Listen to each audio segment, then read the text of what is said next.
আসসালামু আলাইকুম। এসিআই মানে একটা ব্র্যান্ড।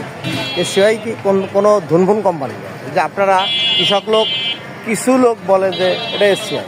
এসিআই ধুনভুন কোম্পানি না, একটা মাল্টি ন্যাশনাল বড় কোম্পানি। এই দেখেন, এই যে জেজিং চায়না, এই যে এসিআই পাওয়ার টিলার, দেখেন এই যেটা লেখা ACI power tiller made in জেজিং চায়না, মানে জেজিং ফ্যাক্টরির, মেড ইন জেজিং ফ্যাক্টরির গাড়ি এটা। মেড ইন জেজিং চায়না, মানে চায়না মেড ইন জেজিং চায়না ফ্যাক্টরির মাল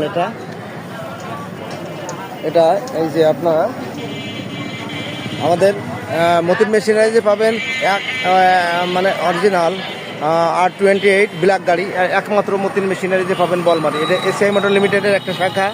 এটা একমাত্র মতিন মেশিনারি যে পাবেন, এটা স্টক অ্যাভেলেবেল আছে এবং ভালো মানের গাড়ি এবং শক্তিশালী এবং টিকসইদায়ক এবং গভীর চাষের ক্ষমতা রাখে এসিআই মোটর গাড়ি। যেমন প্রতিটা প্রোডাক্ট 1 নম্বর এবং মানসম্মত। আর এসিআই মোটর যেটাকে ধরে ওটা মানসম্মত থাকে, যে স্প্রিংটা অনেক হেভি, প্রতিটা অংশই হেভি। এটা মতিন মেশিনারি, একমাত্র মতিন মেশিনারি পাবেন বলমারি। এটা হলো ফরিদপুর জেলার মধ্যে বলমারি থানা। ধন্যবাদ। ভিডিও দেখেন যারা, তারা একটু দেশ বিদেশ থেকে ফলো শেয়ার দেবেন, যাতে কিনা বাংলার কৃষকরা একটু আর না ঠকে ভালো মাল পায়। ধন্যবাদ।